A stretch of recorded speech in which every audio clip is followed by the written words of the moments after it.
Ringside Boxing Show, the hottest, sweatiest hour on West Coast radio.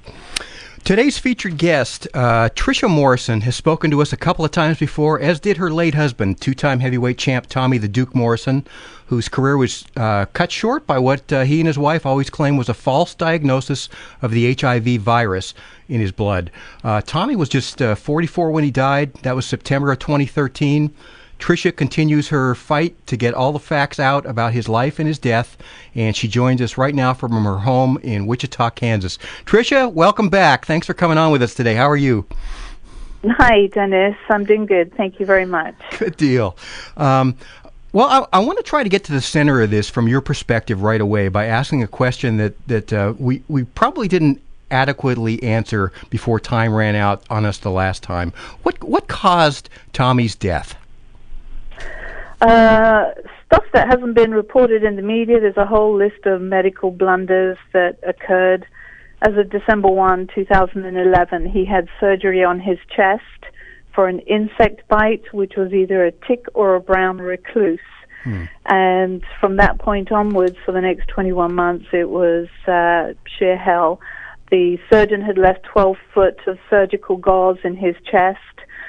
He'd had most of his major and minor pec muscle from his chest removed. Oh. The finding of the gauze made him fall that night into a wall and twisted his neck, and the inability to walk and talk after that. He was in septic shock from the infected gauze. Throughout the 21 months, he was given an overdose of potassium. He was given an overdose of iron. Oh. His vocal cord, we found out, was half paralyzed, and he wasn't able to talk. One instance in one of the hospitals, they had turned the oxygen off to 0 instead of putting it to 100%. He started to turn blue, and we ended up in the ICU. In one hospital, he was given IV nutrition, and they had given him the wrong bag. It had no electrolytes in there for 3 days. Oh, he was on the ventilator for 5 times. He weaned himself off. His feeding tube was pulled out twice, and the kicker at the end was he was put into a medically induced coma, and he passed away 2 days later of cardiac arrest and septic shock. And people have always said, well, he died of AIDS. No, he didn't. The death certificate actually was issued on September 5, 2013, and the blood autopsy came back on September 18th, 2013. And they found no viral particles, no budding retroviruses, which is HIV, no Kaposi sarcoma, which Sam Mellinger had diagnosed from the Kansas City Star, and he had no AIDS-defining diseases. He passed all those tests. So that's it in a nutshell, Dennis. Wow. So this all started in 1996 when Tommy was set up for a fight in Las Vegas against, I think, a guy named Arthur Weathers. That's right. A pre-fight blood test ordered by Nevada State Athletic Commission derailed all that. Pick up the story for us from there. All right. Well, the story is becoming a little bit more clearer now. That 1996 test result that Tommy finally got actually did not have his Social Security number on there. It didn't have his date of birth. It was noted that it belonged to somebody aged 99 years old, and it was the results were actually never given to him on paper. And since my quest, getting the answers for Tommy, everything was done over the phone. But nobody knows who actually made that phone call to the Nevada Commission. Wow. Okay. Talk to us a little bit. I know you weren't with Tommy when all that started. It was a few years later. But what about the impact of that diagnosis on Tommy Morrison from an emotional standpoint? He was a young, strong, positive-thinking guy. His livelihood was boxing. This test ended his boxing career, and for the most part, and basically affected I would think, every aspect of his life as well because of the stigma of HIV and AIDS. Yeah, that's right. In fact, he writes about that in his second book that he wrote, My Darkest Years, and I'll read his exact words. He felt very fragile, with low self-esteem. He had so much on his mind. He had to gather his thoughts. It was easy for me to justify doing drugs, he said. I'd been told my life was ending any day. He said also in his book, everyone was terrified of me. No one would offer me a job. I was a liability. My life sucked. The depression and loneliness was overwhelming. I continued to just watch my career go past me. He said, people kept saying I was out of my mind, like I had 10 heads, and that God wasn't in the miracle business anymore. And he said people just rolled his eyes at him, and he says, it blew me away. It was a weird feeling. Nobody wanted to hear about what I was finding out in my research. I'm talking about my life here, and nobody wants to listen.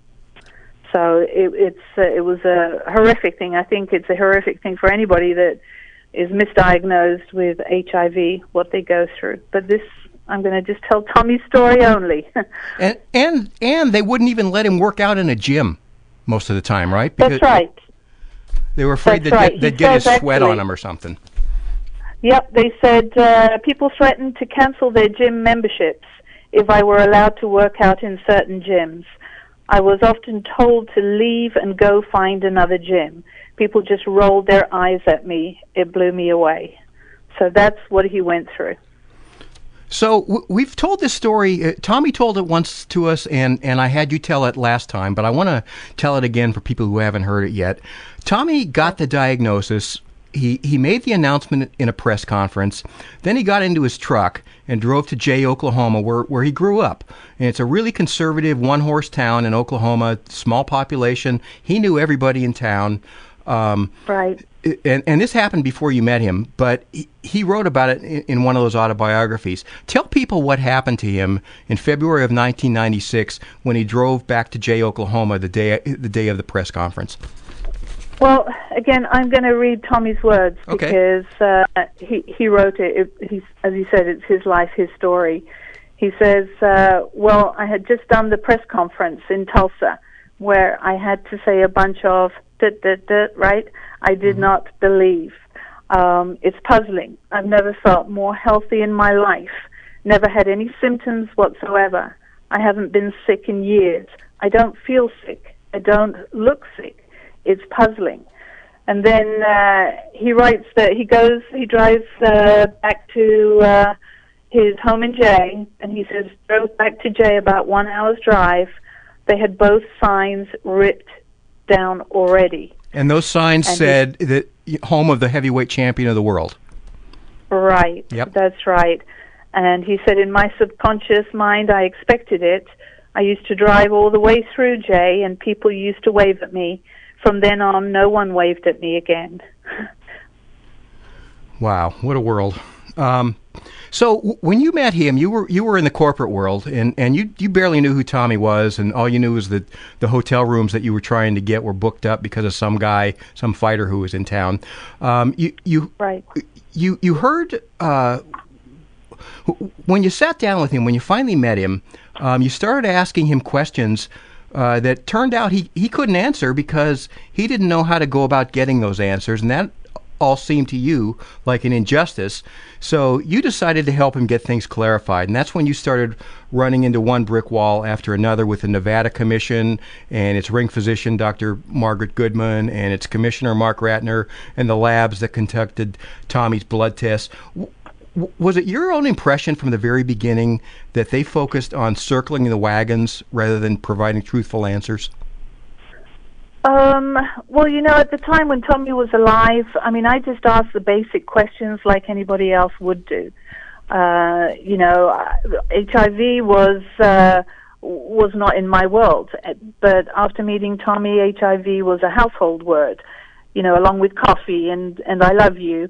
And every conversation we had, every interview he did, every email, everything either began or ended with HIV. So I started to ask questions. Where are the results, Tommy? What tests did you do? And I just asked real simple questions. And after Tommy passed away, I started to ask my own questions directly with individuals, and I've actually found out a lot. So in October, you sent me a 16-page brief about a lawsuit that you filed in Nevada against all the people we just mentioned. Take us through the questions that you've listed in that brief that you're asking people to answer for you. Right.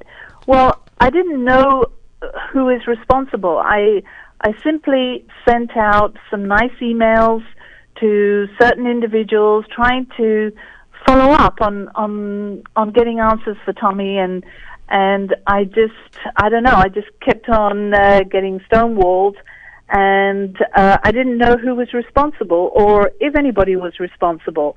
So, I made contact with the CDC. They told me that, the labs don't diagnose. I made contact with the 3 test kit companies that the Nevada State Athletic Commission required of Tommy to take, and each one came back and said, we don't diagnose HIV. I then started to investigate a little bit more just by looking at the media outlets and what they posted on the internet, and I came across names like Hyatt, Dr. John Hyatt, Mark Ratner, and I've not met either of them. And then the commission came into play, and, I have been helped by the FDA.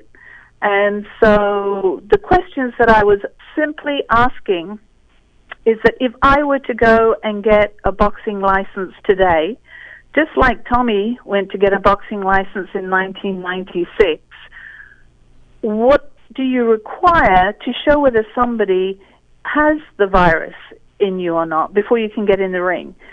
And who is responsible for diagnosing? Because when Tommy passed away, Dr. Voy in Las Vegas clearly says through his attorney, not through Tommy or anything, because Tommy already passed away, he didn't diagnose. So my quest then was to find out who was responsible for making a negligent diagnosis, because Tommy did not have HIV. So July 24th, actually, of 2014, I filed a lawsuit. I filed a lawsuit pro se, which means I'm on my own, and the defendants in the lawsuit are Quest, the labs, because they won't answer me the 2 questions that I'm asking. You're providing a printout to the commission. Does that mean that you are diagnosing Tommy with HIV?